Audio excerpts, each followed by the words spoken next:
Welcome to the Americana Bistro Grill. I'm your host, Dr. Rob, here, serving you the best in Americana music. We've had the honor of many Americana singers, and one of the greatest ones we have now is Steve Turner. For me, it's a pleasure and honor having you here. It's my pleasure, very much. It's my pleasure to be here, Dr. Rob. Thank you again for the opportunity, partner. I heard a lot about you from many people in Minnesota, especially Doyle Turner. My brother. Yeah, and Katie Tessman. Very cool. Yep, Katie Tessman's very talented. Both of them. Yeah, and Sarah Morris. That I'm deciding that I'm trying to do. I usually do the South and the Rocky Mountains, but I'm trying to do the Midwest since I'm also originally from the Midwest, from Ohio. Oh, I even have Leadfoot Larry. But we're gonna talk about your career. Yes, sir. How did you get started? Well, it all started when I was born, Dr. Rob. No, honestly, though, music has been something that's been blessed to be part of a musical household. My mom and dad had a lot of had stacks of vinyls and a ton of music, and that was our upbringing. So I got to, be influenced by some pretty, and it was all country music for the most part. Right. There was maybe a couple that weren't, but the vast majority of them were definitely country music. So Johnny Cash's of the world, Dad loved him. We, of course, Willie Nelson, the Outlaws, Waylon, and then I think Keith Whitley was kind of on the end of that. Merle Haggard. I mean, we grew up in a very music rich house, and so that's always been something in my background, and it was something that I wanted to pursue fairly early. But in terms of a career, I guess the earliest parts when I picked up a guitar, my brother is about 4 years older than I am, and he had a guitar and was playing. I remember hearing him play in the next room quite a bit, and that influenced me to actually I started to play guitar. And then I remembered when I came back from maybe undergrad and college, we started to do jams and play music, and it started off with just a handful of tunes that we'd worked up and practiced on, and it's really grown into a lot more than that. And country music is something that I decided at about that time in undergrad and college, shortly out of high school, that I wanted to get good at it, which we'll see if that if I've hit anywhere near that mark. But it's something that I wanted to be good at, country music, and that I think is really where the flame started. And then also fast forward, Nashville was a place that I thought I would do pretty well in because of the immense country music scene that's there. But now I want to tell you, they also call Nashville Music City, not simply for the country, but for a lot of other styles that are there. And so I was blessed to take in a lot of live performances as well as perform down there. In 2018, I moved down to Nashville, and 2 separate stints, about a couple months apiece, I was full-time down there on Broadway, which means you live out of a tip jar. I mean, you get some base, but you learn how to entertain and how to engage the audience. And I don't want to say I think I've arrived in that respect, but certainly I think I learned quite a bit in my time in Nashville. And then I was through a GoFundMe. I had a lot of support from a second family in South Dakota, and it was a pretty good Facebook presence or a show of support. And then I was able to record 5 tunes down there in Nashville, in a Nashville studio. And I'm just super blessed with the sound and the way that they treated each of the tunes. So that happened actually before I moved to Nashville in 2017. Then I recorded a second time down there, another 5 tunes, and I put them both together into the same CD, or made an album out of it. But that was in December of 2020, right? So that I recorded 5 more tunes in another studio down there in Nashville as well, and I've got that is the beginnings. Those are my recording career, and actually that is my solo beginnings. Before that, in 2003, 2004, we're trying to remember when it happened. I think my nephew must have been about 9 years old, and so maybe 2006. My family recorded what we call the Turner Boys. And so my brother and his wife, myself, and dad, I can't remember. I think that was, we each wrote 2 songs apiece and then recorded it up there in Bemidji, northern Minnesota. And so that was the very first CD that we did as a record that I was part of. And then we did a follow-up to that a couple of years later, 3 or 4 years later, as a gospel. So, and then we're up to the current album, which is yeah, awesome. Troubadour Dream. Yes, sir. Where can you get Troubadour Dream? Geez, you can get on my website. I got a link tree. Hopefully, I'll make sure you have that. And if you wouldn't mind posting that, that has not only my website, but it also has dates that I'm playing, and I'll have there's merch, all sorts of merch that you can get on using that link tree. Are you able to post that for me? No, I'm going to post it on my YouTube and on my blog. Plus, I'm going to be needing it so that I could. I might purchase the CD and have it autographed. That'd be great. And then in addition, if there's Spotify folks, and I mean it's downloadable through any sort of music outlet. So Okay, how are you in the present? How are you in the present with the music? Besides the CD? Well, we just released, I believe, the 9th single off of that, and it's a cover tune called 16th Avenue.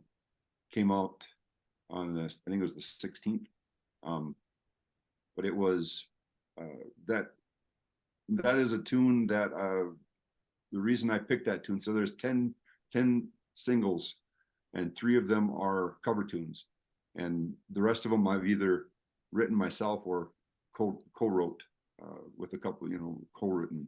And then the 3 cover tunes, this is one of them, the latest single. It's called 16th Avenue. And I don't know if you've ever heard that one, made famous by Lacey J. Dalton back in the day. Yeah. It's Tom Schuyler is the writer, THOM. And it basically, it talks about chasing that dream.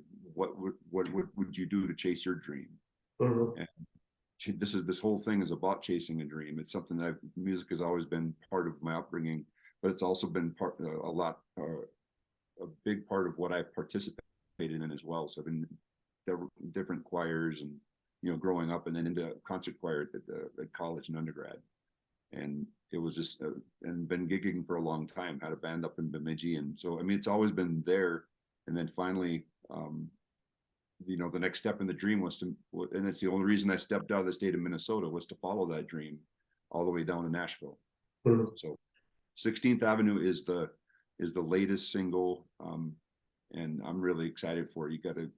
I'm excited to hear what you think of it, Dr. Rob. No, as I said, I'm gonna be buying the album, and I'm gonna even have an autograph from you. Oh, that'd be great. That'd be perfect. And how do you see your future? Oh, geez, if I'm doing this right, then at least couple, 3 or 4 years, I'm putting out another 10 songs, and just do that as often as the cowboy sets off into the sunset. You live in Nashville, or where do you live now? Well, yeah, I've got a house in Nashville. My Facebook status is it's complicated, which I think it probably goes down, seeks this dream out. It's not. I mean, it's a different type of complicated for sure. No matter, and life isn't that easy. But it's been. There's also a lot of good things too, and so you got to make sure not to focus too much on. Have a nice little balance of things so you can keep better. But I have a house in Nashville. I'm also a pharmacist, and I have my own contracting company, and I'm currently working on a contract out in Winslow, Arizona. So I'm staying in Flagstaff, which is where I'm at right now. And then every so often I make it back up to Minnesota. That's where I do the bulk of my gigging, and then to Nashville as well, and do some sit for co-writes and writers rounds, and I do a couple of gigs in Nashville still. So. Okay, where do you see the difference between country music or Americana music in Nashville and the one played in the Midwest, especially Minnesota? I'm taking into account the fact that the Midwest Country Music Organization is going to be holding their own awards at the end of April. Yes, sir. I think Americana is a tremendous mix of styles, and certainly country music is, you know, you hear a lot of influence from country in Americana. And I know I used to get involved in the, you know, what's real country music and what isn't real country music, but what I'm more interested in, because I'll sit and I'll listen. I'm captivated by somebody who knows what they're doing on that stage, and it doesn't really matter what style that is. And I'm not going to get caught up in the labeling of it. I know what I want for me and what sound I'd like.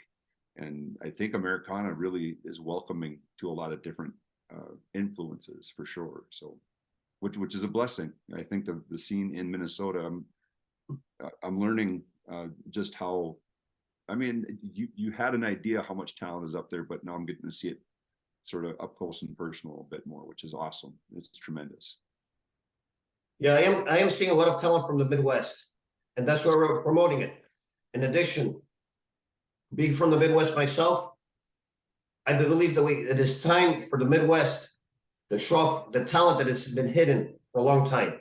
Absolutely. Yep. I've been seeing in the Midwest Country Music Organization, in the Midwest Country per se, you, Doyle Turner, I hope I have the last name pronounced. Please let me pronounce it right. And Ted Hachinowitz. I'll help you. He'll call himself Heba Jeba, but it's Ted Heineshevitz. Heineshevitz, yeah, Ted Heineshevitz. I never get to pronounce the name right.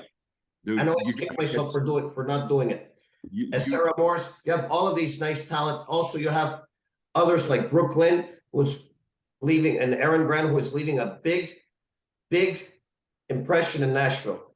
I'm very impressed. And I saw my first Midwest Country Music Organization award on Facebook, and the award was really great. I even saw Megan and the Birdwatcher. I love them, and and Superior Siren. Yes, sir. Superior Siren. I love them also. Megan and the Birdwatchers, as well as Sarah Morris, they're giants in the Minnesota, let alone the MCMO for sure. But yeah, I believe I'm going to be making my first. I'll make it to that awards ceremony this year. I'm an MCMO member as well, so excited for that. Excited to take that in and to meet some more people and figure out how to push this effort forward. I'm going to see if I can try to make it myself in the near future. Right now, like here, there, and everywhere. But I do hope one day to see the awards in person, because I was very impressed with the last year's award and with all the groups. They've got quite a presence in the radio community as well, and they've really built that up. And they've got they'll do I think it's throughout the week sort of show, depending upon what radio station you're in. So if you go onto the website, if you wouldn't mind dropping that down there too, there's a list of the radio stations that do the MCMO originals.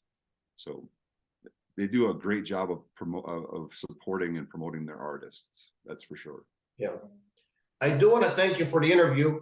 And yes, I'm going to be promoting your website and all the other, and also MCMO's website.